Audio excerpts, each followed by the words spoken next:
प्रधानमंत्री नरेंद्र मोदी सेना प्रमुखों के साथ बातचीत इस वक्त कर रहे हैं। एक टेबल टॉक यहां पर हो रही है जिसमें तीनों सेना प्रमुख मौजूद हैं, साथ ही रक्षा मंत्री राजनाथ सिंह भी मौजूद हैं। और ये टेबल टॉक अपने आप में बेहद महत्वपूर्ण है और वो भी उस वक्त ये टेबल टॉक हो रही है जब भारत और पाकिस्तान के बीच तनाव चरम पर पहुंच गया है। युद्ध के मुहाने पर दोनों देश इस वक्त आमने सामने हैं और इस बीच प्रधानमंत्री नरेंद्र मोदी और तीनों सेना प्रमुख टेबल टॉक ये चल रही है जिसमें अभी की स्थितियों को देखा जा रहा है।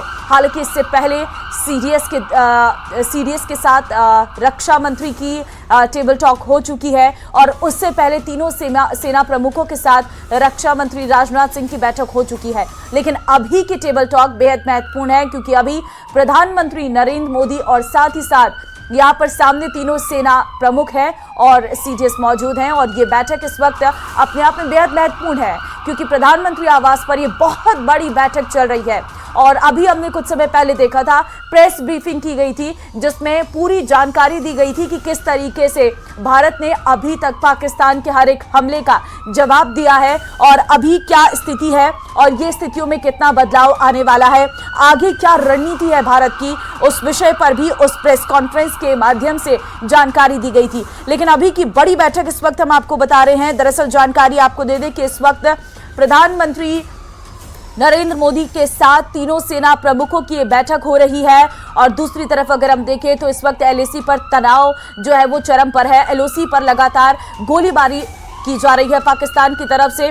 पाकिस्तान ने अपने सैनिकों की संख्या भी जो है वो बॉर्डर्स पर बढ़ा दी है, लेकिन दूसरी तरफ भारतीय सेना पूरी तरीके से भारत की सेना जो है पाकिस्तान के हर एक हमले का जवाब दे रही है, चाहे फिर वो हवा के मार्फत हो या फिर जमीन से हो।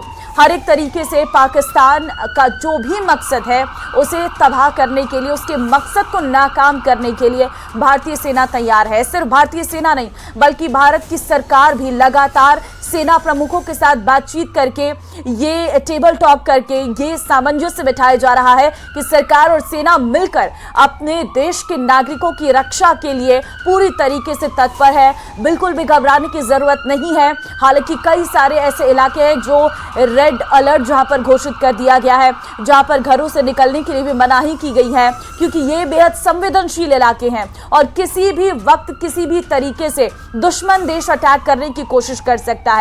और देखिए, अगर दुश्मन देश अटैक करता है तो उससे पहले हमें अपने देश में खुद के नागरिकों की सुरक्षा करने के लिए तैयारी करनी होगी और ये तैयारी चल रही है।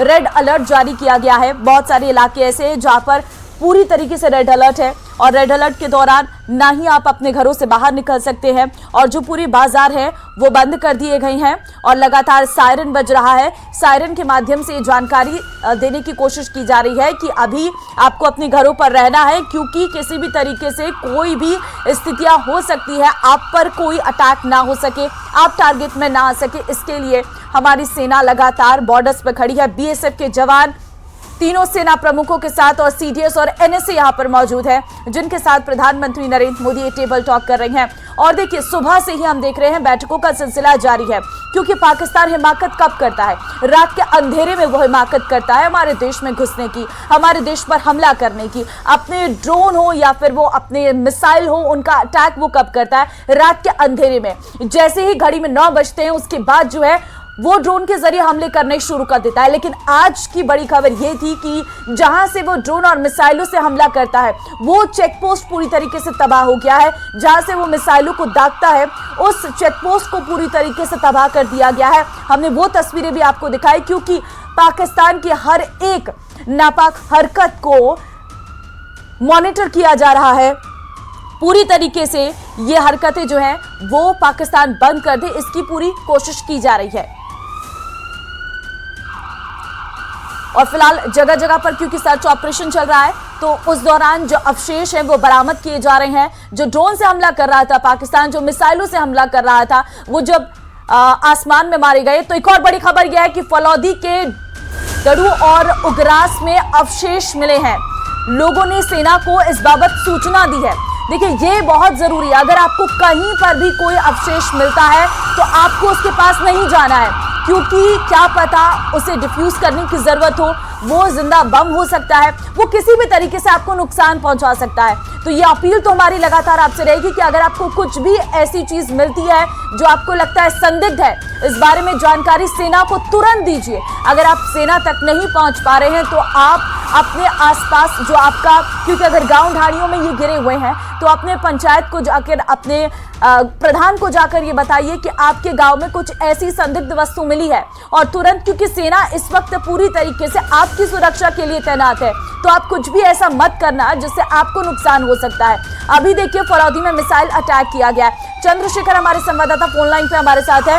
चंद्रशेखर, क्या जानकारी मिल रही है, क्योंकि ऐसे अवशेष बरामद किए जा रहे हैं और लोगों को सेना पूरी तरीके से अपने अलर्ट कर रही है।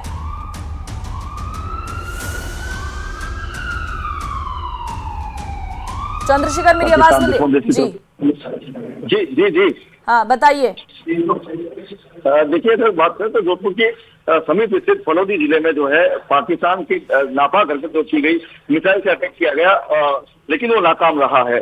जिस तरह की जानकारी मिली है, जिस तरह प्रशासनिक स्तर पर इसकी पुष्टि की गई है, बताया गया है कि गड्डू गांव और उग्रास गांव दो ऐसे गांव है जहां पर मिसाइल के खोल मिले हैं, जिनको लेकर जो है सेना को सूचित किया गया है और इसकी जांच की जाएगी। और ये प्रशासनिक स्तर पर इसकी पुष्टि हुई है। और सबसे बड़ी बात करें तो जो अपना एंटी जो एयर डिफेंस सिस्टम है उसने कहीं ना कहीं इन मिसाइलों को गिराया होगा। और सबसे बड़ी बात, कोई जनहानि जो है यहाँ पर नहीं हुई है, ये सबसे बड़ी राहत की बात है। लेकिन जो दुश्मन के नापाक इलाके से इरादे थे उनको कहीं ना कहीं जो है नष्ट नाबूद किया गया है। जी, मैं आपसे इन इलाकों के बारे में भी जानना चाहूंगी, ये कितने क्लोज हैं बॉर्डर के?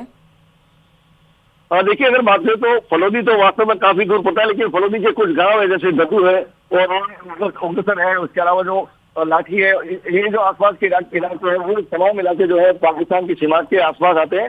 और वहां पर जो है पाकिस्तान के द्वारा इस तरह की हरकत की गई है और इस हरकत का जो है मुंह तोड़ जवाब दिया गया और दोनों मिसाइलों को जो है गिरा दिया गया और उसके अवशेष जो है वहां पर मिले और इसकी सूचना तुरंत जो है सेना को दी गई और सेना अब इसकी जांच करेगी। जी, ये इलाके कैसे हैं जहां पर ये छिटपुट चीजें मिली हैं जो संदिग्ध मानी जा रही हैं? क्या ये आबादी वाले इलाके हैं?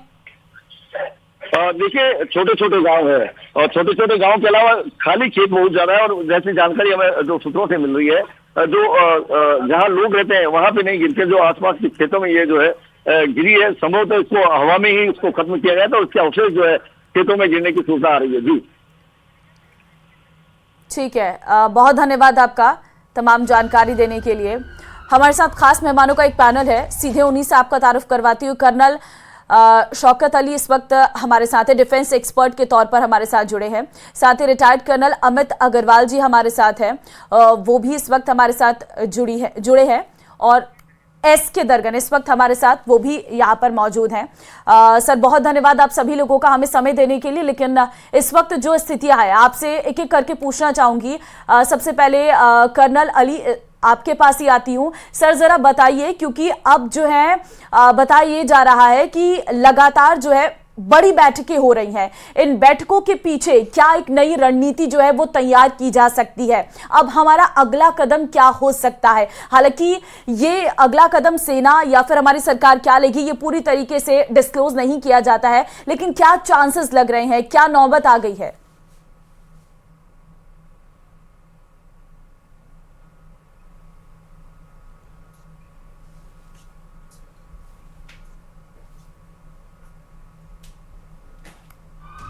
लगता है संपर्क नहीं हो पा रहा है। रिटायर्ड कर्नल अमित अग्रवाल जी, ये सवाल अब आपसे, अब आप जरा बताइए इस बारे में कि अगला कदम क्या हो सकता है?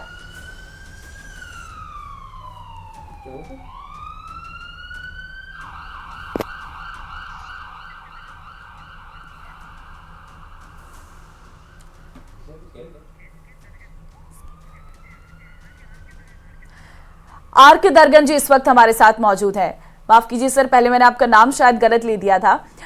दर्गन साहब, जरा बताइए, ये जो स्थितियां आप देख रहे हैं, अभी एक बड़ी बैठक चल रही है, जो टेबल टॉक हो रही है, वो टेबल टॉक आपको क्या लगता है? क्योंकि हम देख रहे हैं इससे पहले रक्षा मंत्री ने बात करी, फिर उसके बाद खुद प्रधानमंत्री नरेंद्र मोदी अब इस टेबल टॉक में हिस्सा ले रहे हैं। सबसे पहले तो अपनी बात रखने से पहले मैं आपकी एक बात की तारीफ करता हूँ कि आपने गाँव वालों को बताया है कि कोई ऐसी शेल या कोई ऐसी चीज़ जो आपको दिखाई दे उसको ना छेड़ें। मुझे एक किस्सा याद आता है, 1971 में लौंगेवाला में हम थे, वहाँ पर एक शेल गिरा था और गांव वाले बाद में आकर उसके ऊपर कुछ पीतल वगैरह होता है वो निकालने के लिए उसको ठोकने लगे और वो एकदम से एक्सप्लोड हो गया। चारों वहीं पर ही उनके चीथड़े उड़ गए। तो सबसे पहली बात जो आपने बताई है, ये जिसको कि हम कहते हैं इंटरनल सिक्योरिटी रिस्पांस, लोगों को जागरूक करना कि पहली चीज़ तो घबराए नहीं, दूसरी चीज़ कोई अनजान चीज़ को हाथ ना लगाएं, और कोई ऐसी चीज़ उनको दिखाई देती है जैसे कोई अनजान आदमी, जिसको इंटरनल सिक्योरिटी रिस्पांस कहते हैं, जागरूक करना सबको कि आपको कोई ऐसी शक वाली चीज़ दिखाई देती है तो जो गवर्नमेंट के आदेश आते हैं उनका पालन करें। सबसे पहली चीज़ तो ये है। दूसरी चीज़ ये है कि इंटरनेशनल डिप्लोमेटिक रिलेशंस जो आपके चल रहे हैं उनके ऊपर थोड़ा सा और तवज्जो देकर, इंग्लिश में जिसको कहते हैं don't go out for straight away war situation. Information warfare today is a warfare of perception. Build perception of the people towards doing something for the country. Recently अभी यूएनओ में एक रेजोल्यूशन पास हुआ जिसमें पाकिस्तान को bail out package भी मिल गया। दूसरी बात, यूएन में रेजोल्यूशन जब पास हुआ उसमें बताया गया कि धर्म के नाम पे किसी को नहीं मारा गया।